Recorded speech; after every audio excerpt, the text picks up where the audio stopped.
এমনি এমনি এটা করে। কত রাগ হলে আপনার উপরে মানুষ বাড়ির ইটও খুলে নিয়ে চলে যায়, বলেন টয়লেটের ফ্যান পর্যন্ত খুলে নিয়ে চলে গিয়ে জালেমের কিচ্ছু রাখবে না।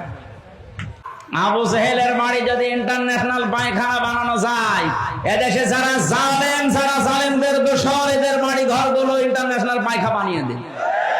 সারা দুনিয়ার মানুষ আসবে, বুঝবে যে হ্যাঁ এখানেও আবু জেহেল ছিল। অনেকে প্রশ্ন করে, হ্যাঁ এত দামি জায়গা পায়খানা বানাবেন? আরে ভাই 35 নাম্বার 32 নাম্বারের চাইতে আবু জেহেলের বাড়ি কি কম দামি ছিল? তার বাড়ি কাবার পাশে। হ্যাঁ কথা বলছেন? আবু জেহেলের বাড়ি কোথায়? কাবা ঘরের পাশে।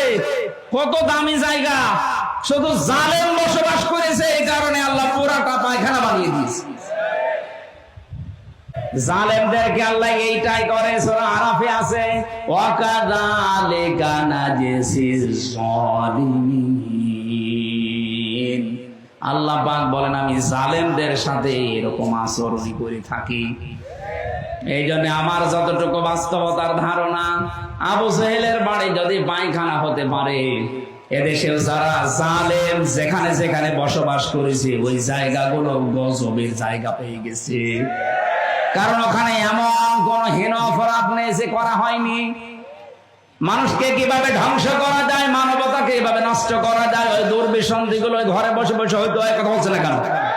ওটা একটা জুলুমের জায়গা, ওটা একটা গজবের জায়গা। ওই জায়গাগুলো এখন বাংলাদেশের মানুষের জন্য টয়লেট বানিয়ে দেন। কিয়ামত পর্যন্ত এটা ইতিহাস হয়ে থাকবে। মানুষ যেন বুঝতে পারে হয়তো এখান থেকে 100 বছর পরে আমরা এখানে কেউ থাকবো না, কিন্তু ইতিহাস লেখা হবে। ইতিহাস যেভাবে ইয়াজিদকে ঘৃণিত নিন্দিত করে দিয়েছে, 90 ইয়াজিদ এই দুনিয়াতে যারা জন্ম নিয়েছিল, এদেরকেও দেখবেন পৃথিবীর ইতিহাস ঘৃণিত, নিন্দিত, বিবর্জিত করে দেবে। কারণ ইতিহাস যখন ঘটনা ঘটে তখন লেখা হয় না, ইতিহাস লেখা হয় পরে।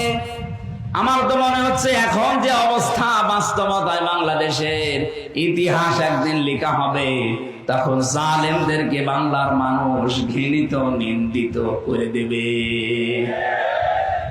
আর যারা মাজলুম ইমাম হোসাইনের মতো তাদেরকে বিজিত করে দেবে, সম্মানিত করে জানাবে। কিয়ামত পর্যন্ত তাদের নামকে আমার আল্লাহ মুখে মুখে তৈরি করে দেবে। অথচ জালেমদের নাম দেখেন ইয়াজিদ, নামটা কিন্তু সুন্দর নাম, সুন্দর নাম না? ইয়াজিদ কত সুন্দর নাম, অথচ পুরা নামটা আল্লাহ